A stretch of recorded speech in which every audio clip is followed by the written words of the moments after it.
Okay, we're going to talk about what the blood is made up of. Okay, so if some blood is taken from a human being, uh, and you have to treat it with a chemical to stop it clotting, otherwise it will just turn into a big jelly-like clot, and then you leave it for about 2 hours, or if you put it in a centrifuge, it happens more quickly.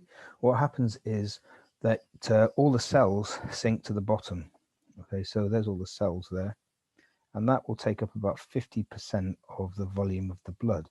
And the other bit there is a clear liquid there called plasma.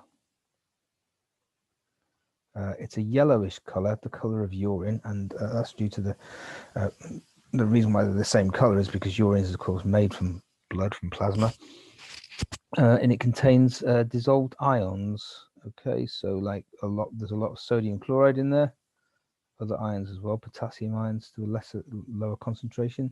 There's going to be glucose and small molecules, amino acids, and there are also some proteins in plasma, such as you'll find some antibody proteins in there and various other proteins with different functions.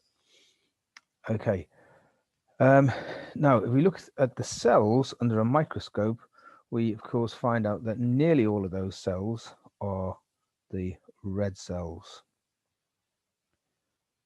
like that one there, and they've got a biconcave, they're quite called biconcave discs, and they're packed full of the red protein called hemoglobin. And hemoglobin has an iron, or each hemoglobin molecule has 4 iron atoms in it. So that's why you need iron in your diet, and if you become deficient in iron, then you don't have enough red cells in your blood. Now the job of the red cell is to carry oxygen.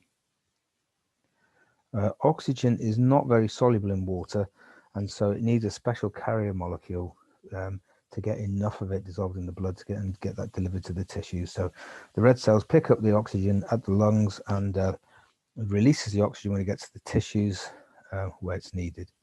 Okay.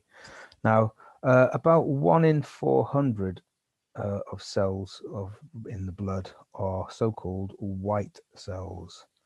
Okay, and they if you ever see pus like in a pimple or something like that, that is basically just packed full of white cells. They're white cells which have left the bloodstream and go to fight infection. So they are white. But when you look down in the microscope, you need to stain them. So they usually look like a purpley bluey color. And there's basically 2 types. There's these ones here, which are the phagocytes. And what they do is they engulf bacteria and other foreign material. And they basically eat it up. So your little processes come out. If there's a bacteria there, little processes will come out of the cell and they'll slowly surround it, and then they'll secrete chemicals onto the bacteria to kill it. So they go around eating bits of things that shouldn't be in your blood. The other kind of white cells, these are called lymphocytes, and they've got a much bigger nucleus. The nucleus fills up almost the whole cell, and they're involved in recognizing foreign bodies and making antibodies and various other things. They're all involved in the immune response. Finally, we've got these little bits of cells here. They're only fragments of cells. They don't have a nucleus, and they're made by little bits of other cells which break off, and they're called platelets. Platelets. Okay. Platelets, know what they are involved. They are involved in clotting. Okay, so when you cut yourself, blood comes out at first, and of course, if that didn't stop coming out, then you bleed to death. So the body has a way of making a kind of a solid network of fibers over where you have a cut, and that will stop any more blood coming out, and it's called a clot. And the platelets are essential in that clotting process. They initiate the whole thing.